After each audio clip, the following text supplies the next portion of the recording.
शैतान हमें धोखा देने के लिए पवित्र शास्त्र बाइबल के वचनों को कैसे तोड़ मोड़ कर हमें पेश करता है, चलिए इस वीडियो में हम जानते हैं। अगर आप हमारे चैनल में नए हैं तो नीचे डिस्क्रिप्शन में लिंक्स में जरूर जाइएगा, क्योंकि वहां पर बहुत सारी गहरी टीचिंग्स और स्टडीज उपलब्ध है ताकि आप अपने आत्मिक जीवन में बढ़ पाए।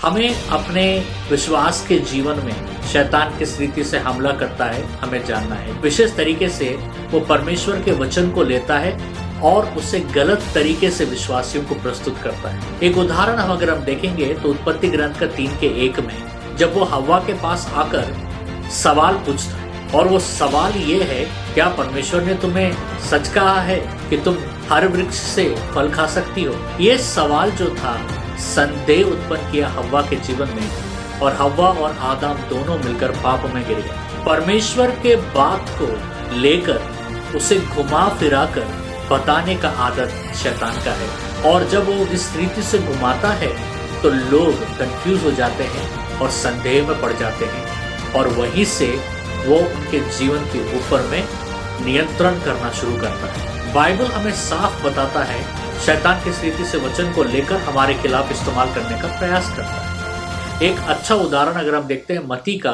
4:6 में, शैतान भजन संहिता का 91 का 11 और 12 लेकर कहता है, वो भी प्रभु यीशु मसीह से, कि तुम अगर यहाँ से कूद जाओ तो देवदूत आकर तुम्हें बचाएंगे। लेकिन प्रभु यीशु मसीह ने क्या किया?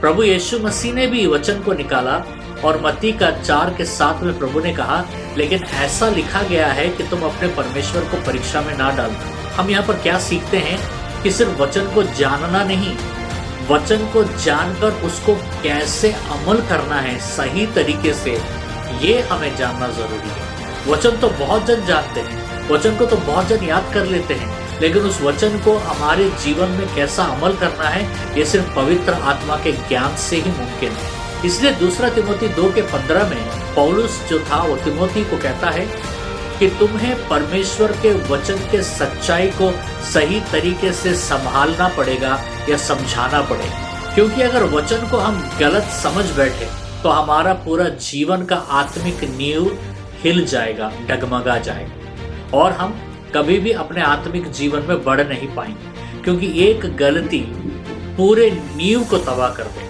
एक उदाहरण के तौर पर फिलिप्पियों के 4:13 में लिखा गया है कि मैं सब कुछ कर सकता हूं प्रभु यीशु मसीह के बल से। उस तरीके का वचन जब हम पढ़ते हैं जिसमें सब कुछ लिखा है, तो बहुत जन उस वचन को गलत अर्थ समझते हैं। लेकिन पौलुस को यह भी कहते हुए हम देखते हैं कि मैं हर परिस्थिति में अपने आप को मैं नम्र करके रखता हूं। तो ये क्या पता चलता है कि वचन को जानना ही नहीं, वचन को हमारे जीवन पर कैसे अमल करना है, उस वचन को कैसे समझना है और उस वचन का कैसा उपयोग करना है, ये हमें जानना बहुत जरूरी है। इस आधुनिक दौर में बहुत सारे Bible studies, commentaries, Bible softwares आजकल फोन में ही उपलब्ध है। हमें समय निकालकर वचन को पढ़ना जरूरी है। क्या होता है ना, हम कभी कभी एक वचन को जब पढ़ते हैं तो सिर्फ उसी वचन को पढ़ते हैं, लेकिन अगर उस वचन को पढ़ने के लिए हमें उसका हिस्टोरिकल बैकग्राउंड, उसका ऐतिहासिक बैकग्राउंड, उसका ज्योग्राफिकल बैकग्राउंड और उसका थियोलॉजिकल बैकग्राउंड को भी समझना बहुत जरूरी है। और उस वचन के संबंधित और भी बाइबल में कई वचन है क्या,